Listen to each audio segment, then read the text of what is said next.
If you want to continue to follow our adventure, click subscribe.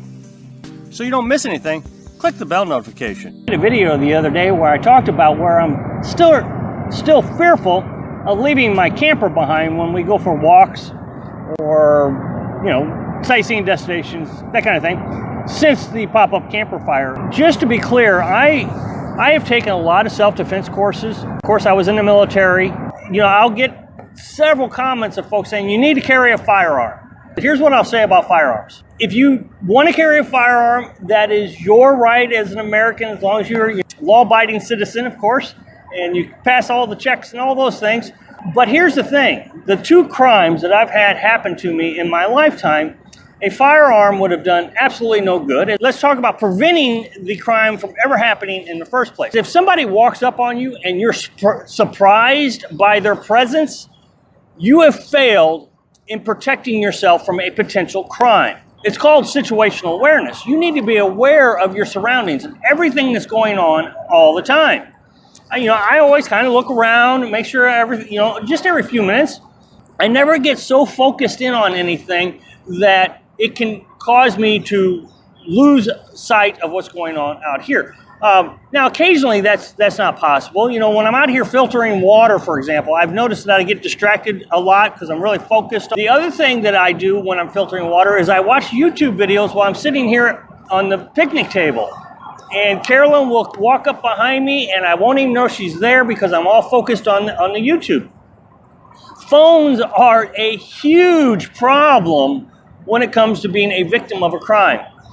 First of all, you're not aware of what's going on around you because you got all your attention on one item. Secondly, the phone actually brings criminals to you because they want your phone. Always try to make eye contact with people. And females, actually in America, social culture keeps women from actually making eye contact with men because it's inviting for the men. If you make eye contact, now they know that you are aware of them. So if they had bad intentions and you look them right in the eye, they may actually dart away because they don't want your attention. They want to come up on you where you're surprised by the event. They don't want you to be able to plan ahead because one of the things you'll learn in self-defense is time. Time buys you options. The more time you have of a problem, the more time you have to react to it. So if there's a guy 10, 15 feet away and he's looking at you and you're not looking at him, well, he can walk right up on you. Before you know it, he's got you and you didn't have any time to react. If he's 10 or 15 feet away and you notice that he's got an issue and you start making eye contact and he's still approaching you, you got time to do things. You can walk away. You can go inside your camper. If you ever have to run away from a bad guy, make sure you're running towards something, not just running. Run into your camper, run into a building, run into a group of people. Once you are running to something, there's an escape route. But if you just start running into the woods, there's no escape route. They'll just chase you. Another thing you want to do is you want to trust all your senses, and specifically your ears. A lot of people ignore what goes on in here. They only trust what's in their eyes. So if there's something coming in behind you and you're ignoring it, especially someone running towards you, or if you're out in the woods and you hear something, what if it was a bear? And you're ignoring your ears. One of the things I learned is criminals will try to break a window in one blow. They won't want to do a second blow because for some reason they know that people don't listen to the first sound they hear.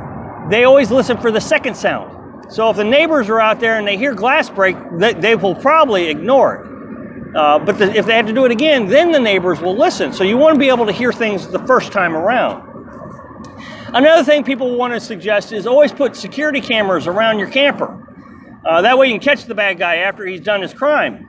Well, I wanted to point this out. One of the things that I learned was we tried that in our house. The first time it was robbed, I set up a game camera in front of the door on top of the refrigerator, and I hid it back there behind some bread and cereal boxes and different things.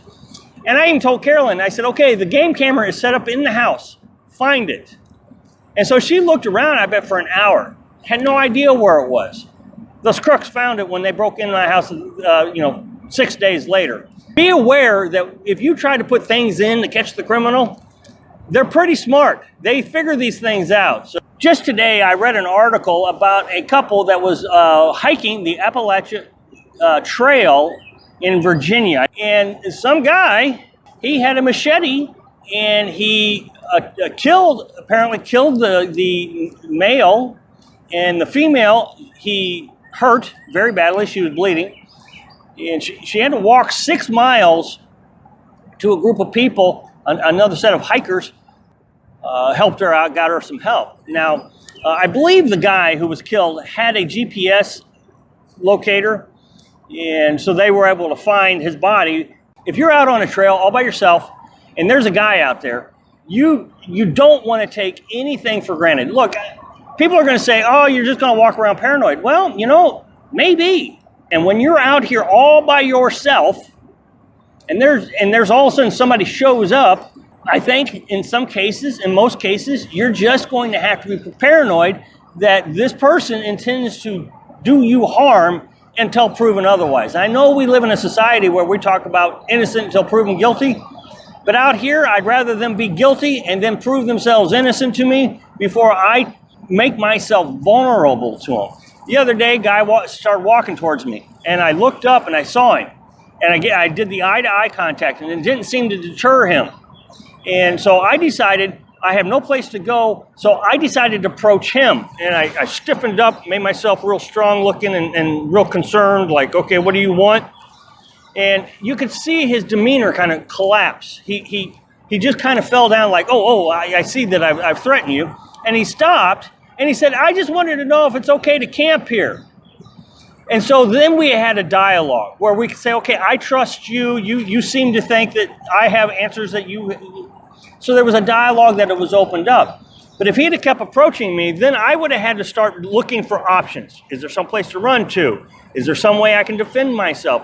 If I don't have a firearm, do you have an environmental weapon? Is there a stick around, a club, a pipe, a broom handle, whatever it is you got?